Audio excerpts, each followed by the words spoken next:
Two often overlooked survival prep considerations: asbestos exposure and illness planning. Welcome to the video. If you find it helpful, please consider leaving a like, a comment, or subscribing to the channel. Introduction to the survival prep considerations.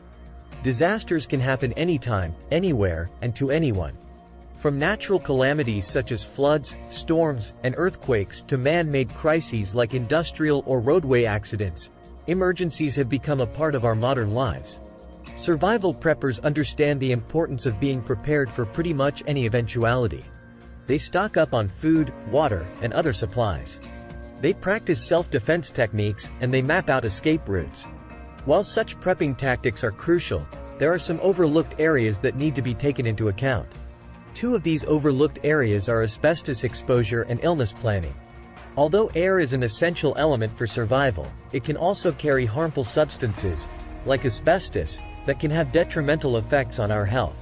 Asbestos exposure can lead to severe respiratory conditions and even cancer, making it a critical factor to consider in your prepping. Furthermore, major illnesses such as cancer require specialized care and supplies, which can become scarce during emergencies. Having an illness plan means not only having a stockpile of necessary medications but also preparing strategies for obtaining medical care in crisis situations. By integrating asbestos exposure prevention and illness planning into your survival prepping plan, you're adding an important layer of protection against often overlooked threats. Asbestos and illnesses are important survival prep considerations. In the hustle and bustle of ensuring we have our food, water, and shelter sorted, it's easy to neglect things that don't appear to be particularly relevant to you. If we're not careful, we can inadvertently expose ourselves to harmful asbestos particles, or we might find ourselves ill-equipped to handle a medical emergency. It's a sobering thought, but it underscores the importance of thoroughness and foresight in our prepping endeavors. Asbestos was commonly used from the 1940s to the 1980s. The potential hazard of asbestos comes mainly from when it is damaged. When damaged, there are little fibers that can enter the air and be inhaled by people. These fibers can cause serious and fatal lung diseases, including lung cancer and mesothelioma. Because of these health risks, it was partially banned in the United States in 1989. This limited its manufacture, import, distribution, and processing. Additionally, the partial ban applied to new uses of the material. This pretty much amounts to asbestos being left behind in some buildings if it was in a safe form and condition, and new structures being made free of the material. That said, if a natural disaster strikes, it's essential to know that many buildings that may contain asbestos can be damaged, which can release harmful forms and quantities into the air.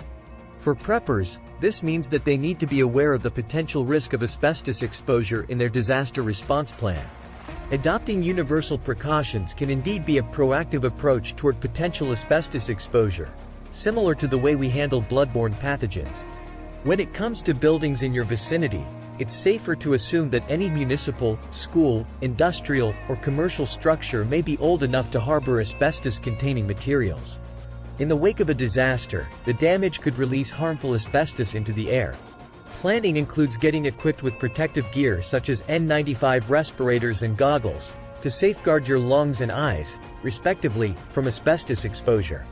Now, let's talk about the second often overlooked area of survival prepping: illness planning. People with major illnesses, such as cancer, need to plan differently than those who don't have such conditions. If you are a cancer patient, you need to ensure that your medications, supplies, and resources are accounted for in case of an emergency. You should also have backup supplies for medical equipment and medical personnel who can help you administer treatments in a disaster scenario. Communication tools such as cell phones or two-way radios should be on hand so that you can stay in contact with healthcare workers and loved ones. It's essential to have coping strategies in place, such as stress-relieving activities or routines that help you feel calmer and more in control. You can also create a support system of family, friends, or a local cancer support group to help you through the process. The adage, "there's strength in numbers," holds especially true when planning for circumstances involving major illnesses like cancer. A lot can be accomplished with a strong team. Depending on where you are in your illness progression or your recovery, you may not be as capable of taking care of your needs as a healthier individual would be. Society's foundations are built, in part, on the principles of cooperation and mutual support, and this becomes even more crucial in times of serious health challenges. Survival prepping is not just about stockpiling food, water, and other supplies. It involves looking at how to be prepared in many difficult situations, and includes how to produce the things you need as well as having a supply on hand. Asbestos exposure and illness planning are two important areas that require special attention. When preparing for a potential emergency, preppers should learn where they may reasonably expect to find asbestos coming from if a major disaster damaged buildings or caught them on fire.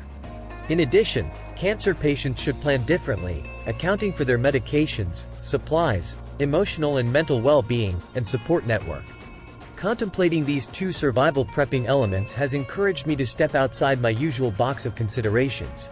Even though I may not personally be battling cancer, the advent of a disaster situation could heighten my vulnerability, or that of others, to contract illnesses that we would normally be shielded against. When survival is at stake, having a comprehensive preparation plan that extends beyond the obvious and contemplates the overlooked or less glamorous aspects can make all the difference. Thanks for watching. If you liked the video, consider leaving a like, comment, or subscribing to the channel.